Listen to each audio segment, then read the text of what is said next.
Good morning. As Father John said, my name is Janet Kelley.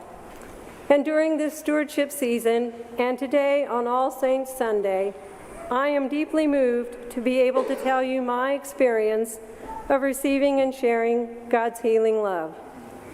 I'm a native Kansas Citian.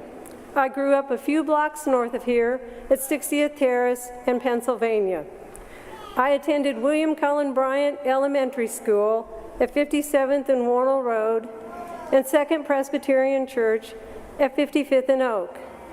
A perfect world in the eyes of my parents. However, growing up, I had friends who attended St. Andrew's, and every now and then I would be invited to attend church with them on Sunday morning. I loved being at St. Andrew's. I felt called to this church. But family is important, and I remained a member of Second Presbyterian Church until my mother passed away 8 years ago. Within weeks, I finally came to St. Andrew's. So why am I telling you this story? Because since coming to St. Andrew's, I've come to know that there is truly something special about this church. It wasn't until I came to St. Andrew's that I fully understood God's healing love. So what happened? Well, when I got to St. Andrew's, the only thing I knew was I wanted to be here. So I immediately joined the Altar Guild to learn more about the Episcopal Church and to make new friends. Being in the Altar Guild, not only do you serve on Sunday mornings, but you also serve on a committee. I was retired and available during the day, so I was recruited for the funeral committee.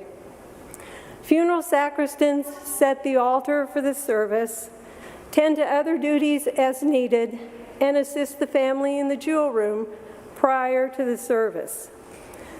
Since we have no duties during the service, I found myself quietly sitting in the nave. I began to focus on the service itself, the beauty of the sanctuary, the liturgy, the music. The high altar is set with candles, the gradine with beautiful flowers, and the paschal candle is lit as it would be for Easter and as it is today for baptisms. The service begins with the cross coming down the aisle and the words of the spoken anthem. I am the resurrection and the light, saith the Lord. They who believe in me, though they were dead, yet shall they live.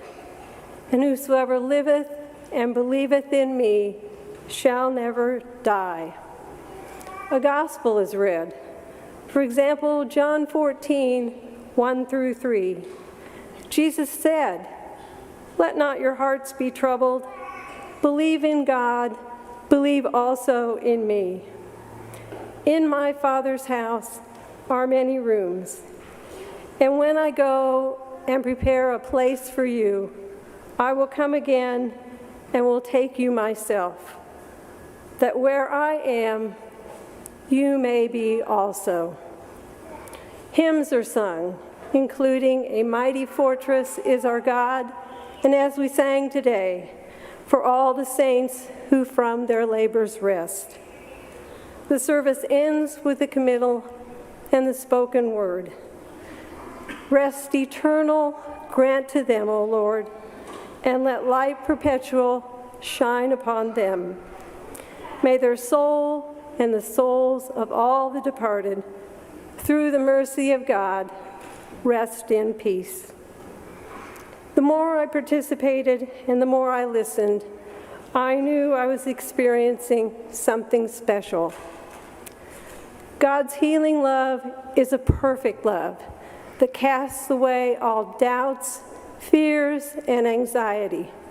A funeral is God's ultimate healing love, the promise of eternal life. To be able to share with families and friends God's healing love is why I serve at funerals. Since I was a child, I knew there was something special about St. Andrew's.